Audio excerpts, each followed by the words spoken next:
Hey everybody, welcome back to another episode of Kavanaugh's Corner. My name is Andrew Kavanaugh, obviously. Here I've donned my Tony Manero outfit to talk to you about a great movie that's out in theaters right now called The Nice Guys.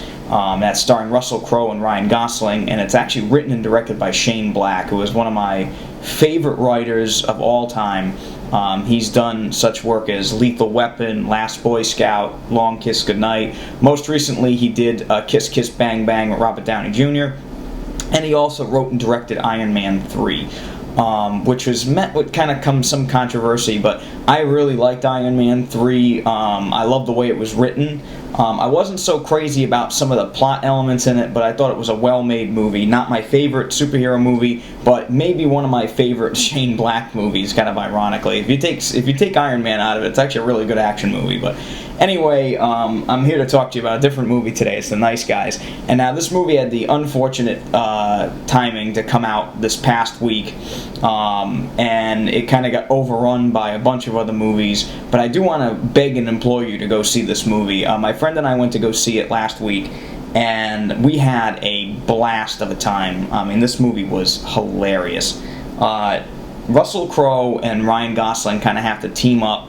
They're trying to solve a mystery of this dead porn star girl. May or may not be dead. And it's I don't want to give away too much of the story, but there's a couple different plot turns you really don't see coming. A couple twists and turns which I thought were very inventive, and I also thought very much foremost that these two actors are just phenomenal together. Their chemistry is just amazing. They do a great job in this movie, and for the first time in a while, we get to see what I like to refer to as funny Russell Crowe. Russell Crowe is a riot in this movie. Ryan Gosling is also extremely funny. They kind of have a zany kind of hilarity they go back and forth with, but let me tell you, these guys are great. They are great together. Some of the lines these guys spit out in this movie are just, I mean, they are classic. I mean, it's right up there with like Lethal Weapon kind of classic back and forth. I love these guys in this movie. Shane Black also did a pretty good job directing in this one. The movie takes place in 1977 in L.A., and it's a great setting because Shane gets the chance to actually transport us back in time, and he did a great job with that. The way that Hollywood looks during this time is very much kind of seedy. There's a lot of porn going on in this time frame, I guess. Some real wild parties, a lot of drugs, and it's really one of the better movies I've seen in a long time. It takes place in the 70s, right back to, we're talking like Boogie Nights, probably the last one I've seen, that really did a good job of actually looking like it was taking place in the 70s. The music selection in this movie is awesome. The movie actually opens with "Papa Was a Rolling Stone," which is just like, has that kind of like great, doom doom doo doom doo doo. I love that kind of like 70s funk, and it's all over the place in this movie. They did a great job with that soundtrack. It's just awesome soundtrack. I might actually try and see if I can look for it. I probably should get that. I probably should buy that. But for the most part, I think the film is extremely well made. But it's also one of these movies where you kind of don't know what to expect next. I think the best part of the film is that like you really don't know what's going to happen next. Basically, in this film, the plot outline is very much not a linear kind of plot, unlike a lot of other Shane Black movies. And funny enough, this is one of the few movies he's ever written that doesn't end on a pier of some sort.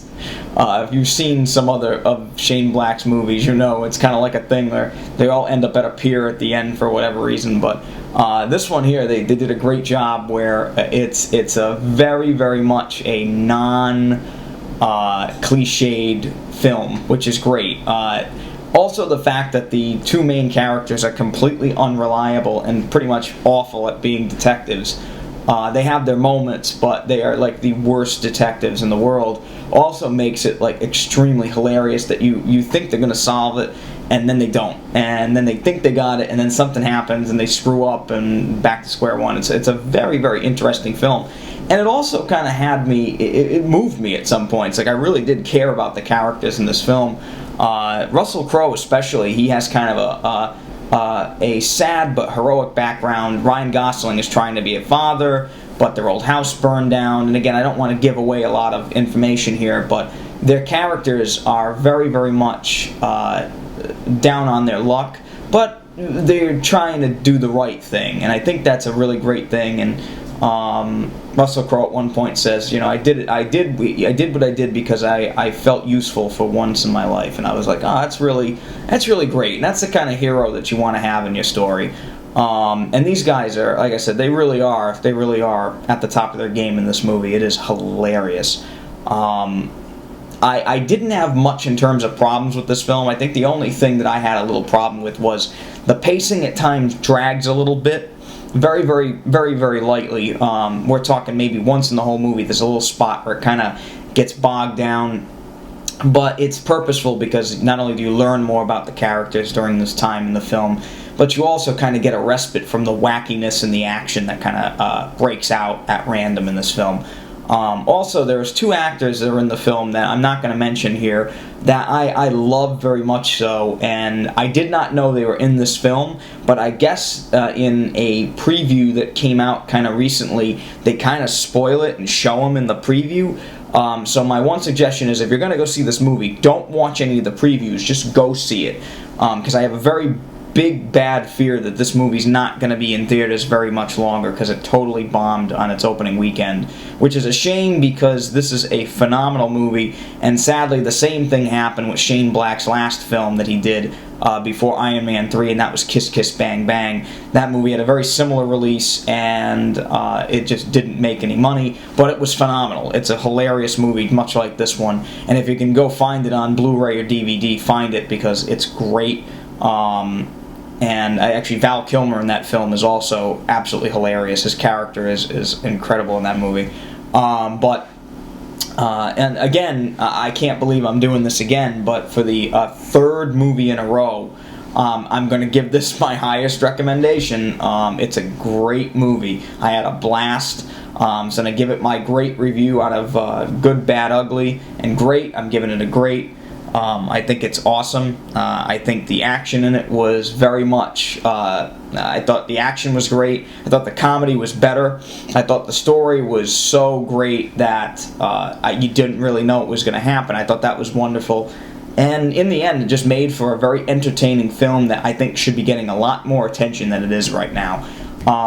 So go see The Nice Guys if you get a chance before it's totally out of theaters. You probably don't have much time. X-Men's coming soon, so I think this movie's gonna take a quiet walk off, but it's a shame that it is because I love this movie and I'll probably be buying it when it comes out on Blu-ray. So that's all I got for today. Thanks again for coming back to Kavanaugh's Corner. I'm Andrew Kavanaugh. As always, it was wonderful having you here. If you liked this video, please like this video. If you didn't like it, whatever, I don't care. If you didn't like it, that's cool. You don't have to like it. But if you really love my channel, please subscribe to it. It helps me out a lot. And we'll see you next time. Bye-bye. Peace. See you later.